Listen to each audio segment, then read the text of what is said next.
Simon Williams, reading for Wonder Man. Did you know that Wonder Man was supposed to debut in the MCU nearly a decade ago?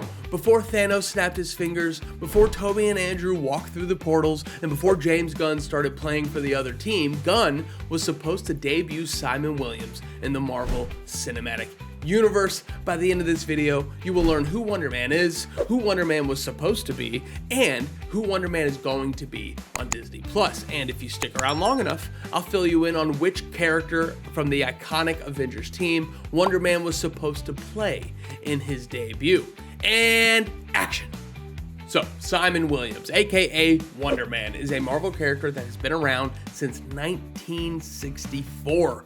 Longer than Vision, longer than Black Panther, longer than Sam Wilson, Carol Danvers, or any of the Guardians of the Galaxy, and this will be his first project coming up in January of 2026. The long and short of it is that Simon Williams inherits his father's company, but falls into some trouble competing with other tech companies like Stark Industries. So he turns to another purple person in the Marvel Universe, Baron Zemo, who gives him his now iconic ionic powers. And the only stipulation is that Zemo wanted now Wonder Man to infiltrate the Avengers and turn on them from the inside, which you might be sitting there thinking, well, that seems pretty far-fetched. Why would the Avengers let that happen? You have to remember, these are 1960s comics. That's back in the day where it took roughly 1.5 pages for the Avengers to meet somebody, give them their complete trust, and ask 0 questions. The Silver Age of comics. Yada, yada, yada. Wonder Man ends up turning on Zemo instead of the Avengers, but because of a failsafe in his powers, Wonder Man dies in his debut comic and doesn't even make it out. Before being resurrected by the foundational laws of whiz and bang, Ultron actually used Simon Williams' brainwaves to create an AI super robot you might know as Vision. Fun little tidbit there that we'll get to later. Once he was visually brought back to life in the 70s, Wonder Man took on a new persona. Part-time Avenger, part-time super Hollywood mega actor / stuntman. And scene, that is Wonder Man. Now, let's get into the MCU trivia, the deep cut of who Wonder Man was supposed to be in the MCU all the way back in Phase 3.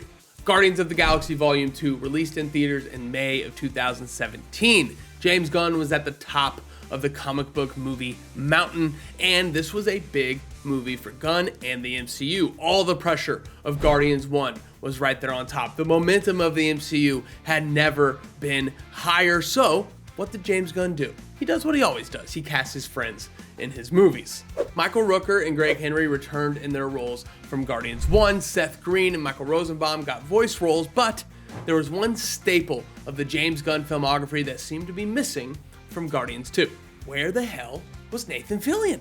He was in Guardians 1 as that alien prisoner that could have been a part of the sisters from Shawshank Redemption. Yikes. He was also a guard in the organic planet flesh prison from Guardians 3. Gross. But he's also not a part of Guardians of the Galaxy Volume 2. It doesn't make any sense. He's not in that movie not because he wasn't cast. He was cast. But his scenes were cut. Fillion was cast as Simon Williams, or Wonder Man, and the plan was to show Fillion as Simon Williams and a bunch of fake in-universe movie posters in the background of one of the shots. It eventually ended up being cut, but the posters were pretty great, and they showed a wide range of the Simon Williams acting ability. Another thing that James Gunn's really good at is that transparency between his social media followers and the backstage work of the MCU and now the DCU. We all know it now. James Gunn's gonna let us know exactly what's going on through Twitter, Facebook, back then, or Threads, or whatever it might be. Just look for James Gunn. He'll tell you exactly what the questions you're asking are in the MCU. So here's a look at all the posters that Nathan Fillion was supposed to appear in Guardians of the Galaxy Volume 2. First, he captured the horror market with Toxic Janitor 2 and Haxon 2 and Dead Before Arrival. Then he went for the blockbuster pull with a rom-com called Oh, Rebecca, and then also an action thriller where he stars as Akron.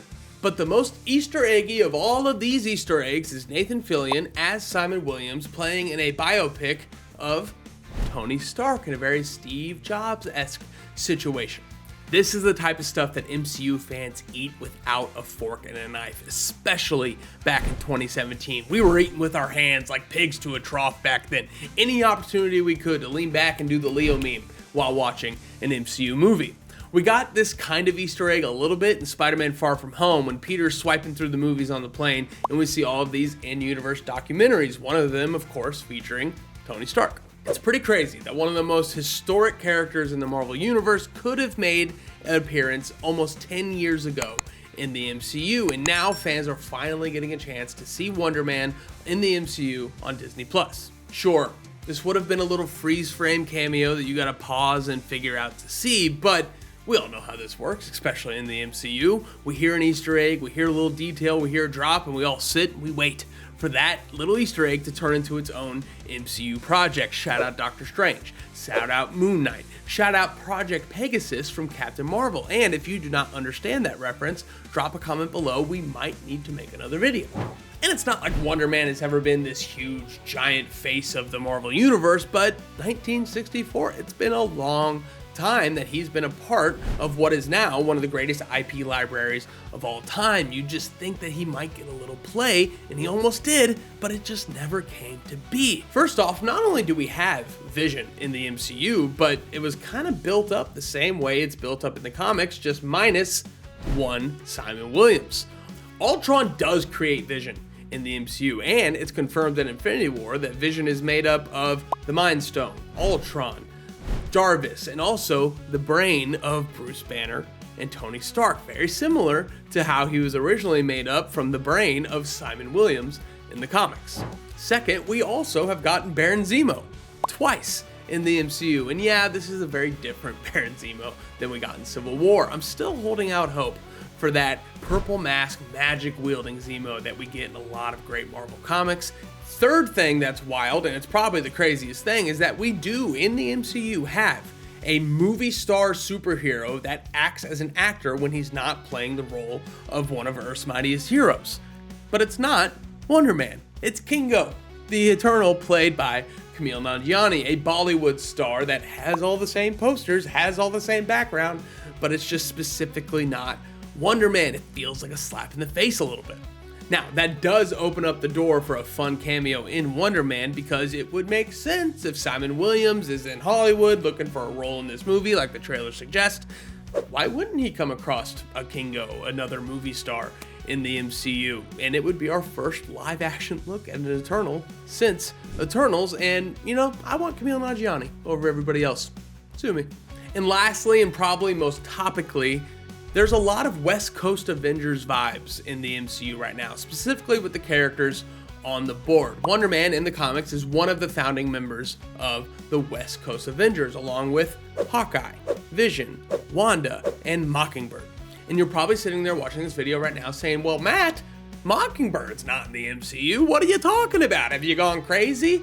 No, I haven't. You have. And I'm not talking about Mockingbird from Agents of S.H.I.E.L.D. I'm talking about Linda Cardellini playing Laura Barton in the MCU, because if you remember in the Hawkeye series finale, there's a S.H.I.E.L.D. badge that's turned over, it says Agent 19, and that very might as well have said Mockingbird, confirming that Linda Cardellini as Mockingbird has made 2 appearances in Avengers movies. Not Wonder Man, Mockingbird. It's insane. It really felt like Wonder Man was never gonna happen in the MCU, and hell, even now that it is happening, it's a little ironic that the superhero movie star is getting a project on Disney+. Not a movie, a streaming series. They're giving it the Marvel Spotlight banner, which means that we should not go into this expecting a setup to Spider-Man Brand New Day or to be introduced to the new big bad of the MCU. No, this is going to be a character-focused, locked-in project diving into Simon Williams and Wonder Man. And the binge drop might seem like we should be taking this as a lesser project. They might be trying to sweep it under the rug, but I don't buy into that, because a lot of the Disney Plus projects lately that have had that kind of vibe around them, they've all kind of been bangers.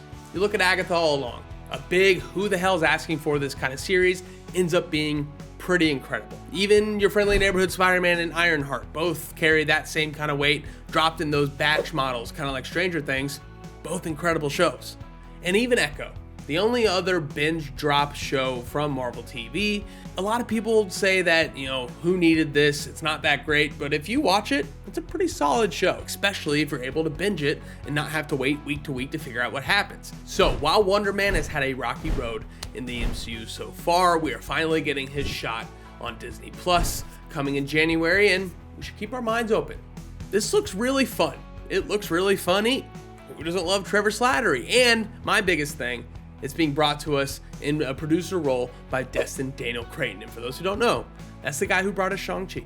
That's the guy who's bringing us Spider-Man Brand New Day. This is the guy that Marvel Studios really trusts. So if he's involved, I'm getting kind of excited for it. So almost a decade later, maybe the curse of Wonder Man finally ends and we get a chance to see this character on full throat on Disney Plus. Or maybe the curse continues and this could be the end of the live action Wonder Man run. Either way, let us know in the comments if you are at all excited about Wonder Man, or if there's any other little Marvel deep cut trivia things that you would like a full video on, because I love doing these. I'm Matt Rimke. Until then, see you next time.